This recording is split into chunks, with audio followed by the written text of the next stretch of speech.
El reclamo surge a raíz de lo que sucede después de las PASO a nivel nacional. Es una realidad innegable que la economía pegó un viraje más virulento de lo que ya venía sufriéndose. Principalmente hablamos de los sectores populares y en eso están los trabajadores, trabajadoras formales e informales y de la economía popular. Pero en ese marco nosotros decíamos que tenía que haber una revisión de esa paritaria, lo decíamos antes, de la paritaria firmada por la mayoría de gremios, pero que nosotros entendíamos que iba a quedar desfasada, iba a quedar golpeada por la realidad de lo que ya sabíamos que era un plan de ajuste feroz y que, de acuerdo también a los resultados, iba a imprimir una nueva realidad. Lo veníamos vislumbrando sin saber realmente, porque digamos, nadie es oráculo ni puede saber lo que va a pasar, pero que iba a haber una implicancia en la realidad de todos los trabajadores y trabajadoras de acuerdo a cómo se fuesen desarrollando las cuestiones políticas y cómo eso se fue dirimiendo primero en una interna, en una PASO, donde el presidente sale ferozmente a atacar a aquellos que votaron en contra de su modelo económico político que expresado en la Alianza Juntos por el Cambio. Y eso, digamos, desató un sinfín de calamidades para los trabajadores, las trabajadoras, para el pueblo en sí, y se vio reflejado en Moreno, que es uno de los distritos del conurbano más castigados, reconocido estructuralmente con una pobreza y con poco desarrollo como para poder también tener paliativos, ¿no? Bueno, en ese contexto decíamos teníamos que hacer un reclamo. Estas últimas semanas lo que vino sucediendo es que todo el desarrollo paritario había dado que después de mucha pelea, después de muchas jornadas de asamblea, de discutir con los trabajadores, las trabajadoras recorrían todos los sectores, donde se dejaba de lado las condiciones de trabajo, para poder poner, digamos, sobre el eje el tema de la pérdida salarial producto de la inflación. Estas últimas 2 semanas se había dado primero una negativa o la cuestión de la dilación de los tiempos por parte del Tribunal de Cuentas, pero que tiene que ver con quizás una estrategia que no supimos ver, que era estirarlo. ¿Por qué tomó más fuerza el reclamo en estas últimas 2 semanas? ¿Qué sectores están hoy por hoy participando de las medidas de fuerza?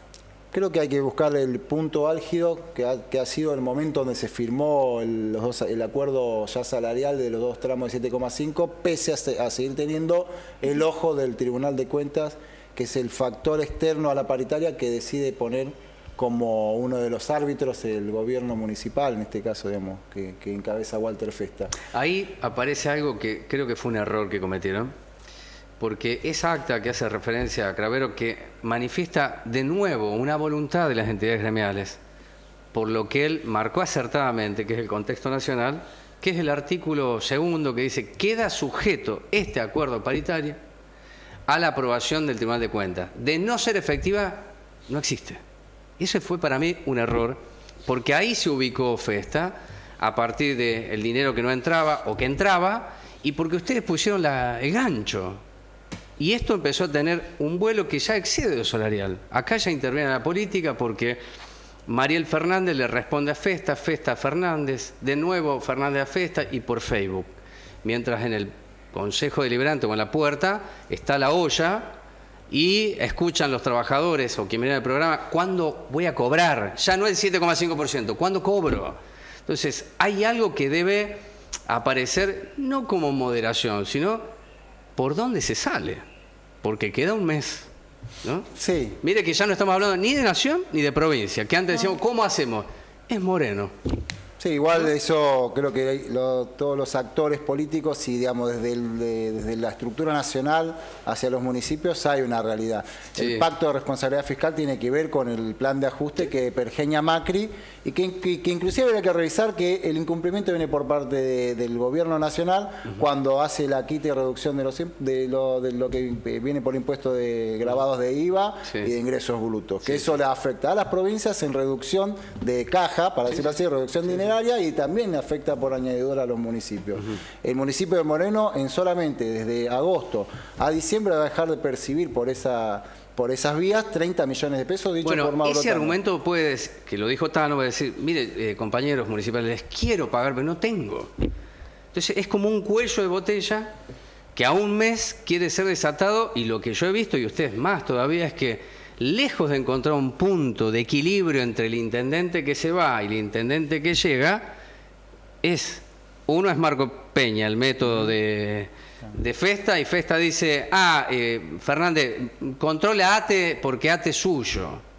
Es muy infantil, es decir, es como que se pierde de vista la gravedad de lo que se está discutiendo, que es el poco dinero o el hambre, la indigencia, los créditos, puedo seguir. Sí, si ustedes lo conocen mejor que yo a esto. Una infinidad de realidades que tienen, o al menos, digamos, 5.000 realidades concretas, en las cuales de las 5.000 la gran mayoría tiene que ver con las penurias económicas que están pasando, sabiendo que cuando se cobra 11 o 12 ya hay un montón de vencimientos e intereses, sabiendo que con lo que cobran la mayoría de los municipales están endeudadísimos, y que la expectativa que se generó tiene que ver con la falta de voluntad de diálogo concreto y, como vos decías, con la madurez política de afrontar. Si hay una cuestión que tiene que ver con el pacto de la ley de responsabilidad fiscal y el pacto que firman la mayoría de municipios, lo tendría que haber estado en principio sobre la mesa. Nosotros nos sometimos a esta cuestión de consulta porque entendíamos que era un principio de salida para... Porque lo comprendieron, si no, no lo firman. Obviamente, así, comprendíamos que había una cuestión, pero también hubieron otras cuestiones como no tener en cuenta que había, digamos, la posibilidad de avanzar sobre el tema de que la emergencia social y alimentaria ya estaba dictaminada y es previa al pacto fiscal, pero aparte está en vigencia hasta el 31 de diciembre de 2019, y en eso no creemos que peque de ingenuo el intendente y sus gabinetes. Muy por el contrario, es siempre empezar a correr los tiempos y corrernos con esto. Ya cuando se acaban los argumentos legales, políticos, ya empieza el tema de la chicana, decir que a ATE lo gobierna, digamos, un factor externo y no lo gobiernan los trabajadores como realmente nosotros predicamos y ejercemos siempre. Que haya participación política en el gremio, política partidaria, y que haya actores sindicales que se involucren en la política, lo celebramos. Es parte de lo que tenemos que seguir creciendo. Ahora eso, como signo de madurez, nuestra entidad sindical, desde el 84 que la recuperamos de la dictadura, siempre ha tenido una conducta y una ética que marca el rumbo y que abre nuevos cauces. Que aparte hay una consigna, ATE en la calle. ATE en la calle, ATE de los trabajadores, gobierno quien gobierna, y podemos seguir diciendo consigna. También, digamos, recuperar y fortalecer el Estado para liberar a la nación, siempre en servicio y en pos de pensar un Estado para las mayorías populares y no para los negocios de los acaudalados, de la oligarquía, de aquellos, digamos, de los terratenientes, inclusive de los intereses extranjeros que ya están totalmente instalados en toda nuestra nación y que hasta se ven reflejados en nuestra patria chica. Son dos preguntas que tienen que hacer. Sí, nosotros también. En vistas de que el cuello es muy angosto y que están los tirones y los aflojes, en el medio están los trabajadores. ¿Cómo se hizo estos 4 años con salarios a la baja y cómo se hace en el día a día para sostener estas deudas, estos créditos, estos compromisos que no se pueden solventar? En principio muchos trabajadores han aceptado, o en realidad por la necesidad económica trabajan casi doble turno, con horas extras, con operativos, distintas dentro del municipio. Dentro del municipio. Otros, si no lo tienen que salir a buscar otro trabajo. Es una realidad. Y si no lo consiguen, o como se dice changa, algún extra que vaya por fuera del trabajo formal, tienen que subsistir con lo que perciben como salario. Y ahí se ven distintas realidades. Nosotros conocemos el trabajador que por ahí tiene 2 trabajos y puede tener ese paliativo para sostener la economía, y aquel que vive endeudado y que vive en la miseria. ¿Esperan que con un lineamiento de nación, provincia, municipio, esto mejore, el cuello sea un poco más ancho? Nosotros el análisis lo compartimos con nuestra línea nacional, que entiende que se abre una perspectiva que da un poco de oxígeno, que da, digamos, esperanza a los trabajadores, al pueblo mismo argentino, porque entendió que Macri lo que vino a traer es un modelo alejado de las mayorías populares para poder favorecer los negocios de unos pocos vivos.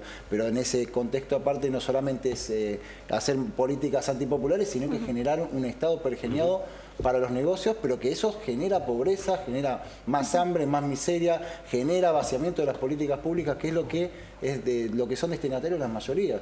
Entonces, pensar que hay un gobierno compuesto con 16 fuerzas, que tiene distintas miradas, que va a haber puja, que va a haber tirones, que también están los sectores del capital que van a defender sus negocios, pero que también van a estar los sectores populares más involucrados, abre una perspectiva. Ahora, eso no es garantía de nada si no hay organización y lucha, si no se abandonan las calles. Esto de lo que se habla mucho del pacto social, muchas veces nos remite a momentos no muy felices de la Argentina.